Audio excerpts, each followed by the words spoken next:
Hello, my name is Jamie, and today I am doing a book review on From the Mixed Up Files of Mrs. Basil E. Frankweiler by E.L.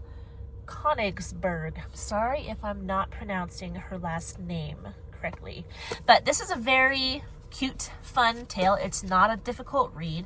I think I looked up and read that it starts at 4th grade. But the story is surrounding these two siblings, Claudia and Jamie, and they decide they want to run away from home. Claudia is the brains of the outfit. She does all the planning and stuff. And Jamie, who has saved up all his money from allowances and card games and stuff like that, he is the financial part of the venture.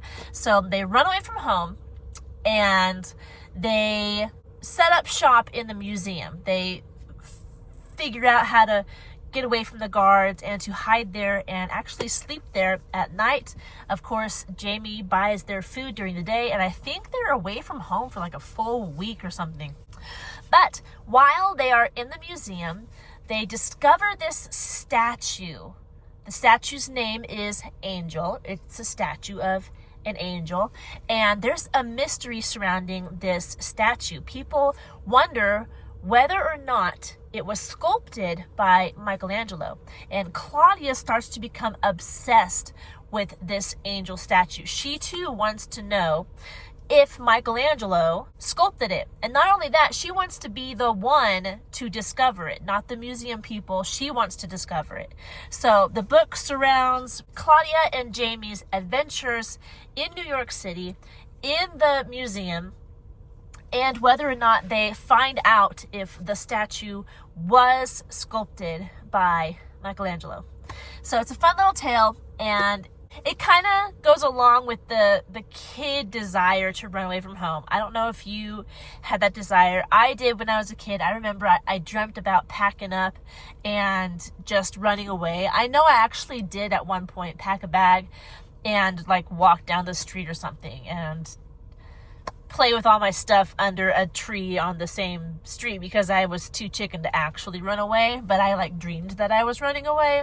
So this kind of fulfills that little fantasy, especially if you're a kid while reading this. I wasn't a kid. Obviously, I'm not a kid reading this book, but it's just fun. It's just fun to think about running away from home and making it on your own as a kid. And they were very safe, nothing bad happened to them. They stayed in the museum, but it was just cute and fun. It was not difficult, especially for me as an adult reading a 4th grade book, but my son read this book and he had no problem with it. Of course, it's interesting because it actually talks about how the Metropolitan Museum of Art, I believe it's called, was back in I don't know, my goodness. So many dates. How am I supposed to remember all these? 1967. This book was published in 1967 originally. There's been more editions that the author has put out, but in the afterword, there's a note from the author after the story, and she talks about how the Metropolitan Museum of Art has changed since this book was first published in 1967 and when she put out a new edition. And there are some things in the museum that she talks about in this book that are no longer there, and some things about New York City that she talks about in this book that are no longer there. So it's interesting to see how New York used to look like back in the day, if you want to say back in the day.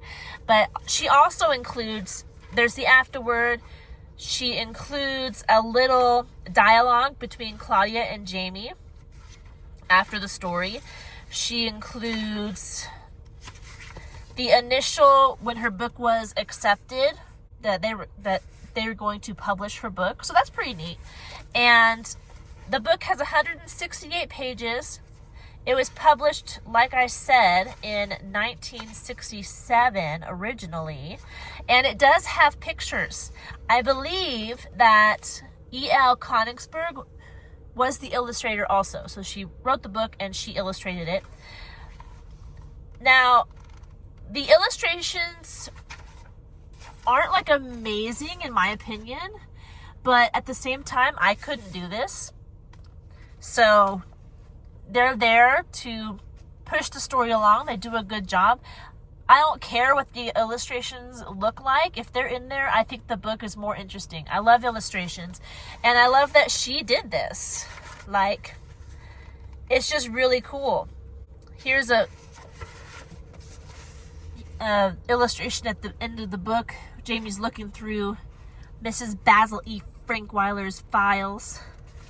So there's illustrations all throughout the book. Nearly every chapter, if not every chapter. And they add to the story.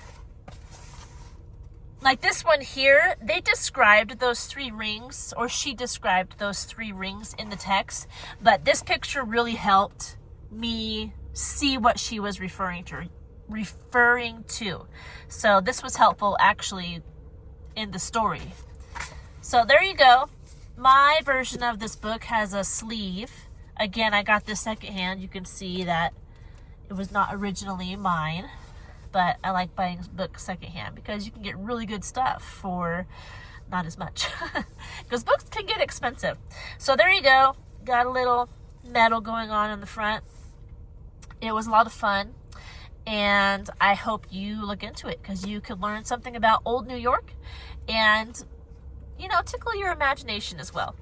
So that's all I have for you today concerning this book. If you have any questions, don't forget to leave them down in the comment section below. If you want to see more content like this video, subscribe to this channel, and I hope you're doing well. I'll talk to you in our next video. Goodbye.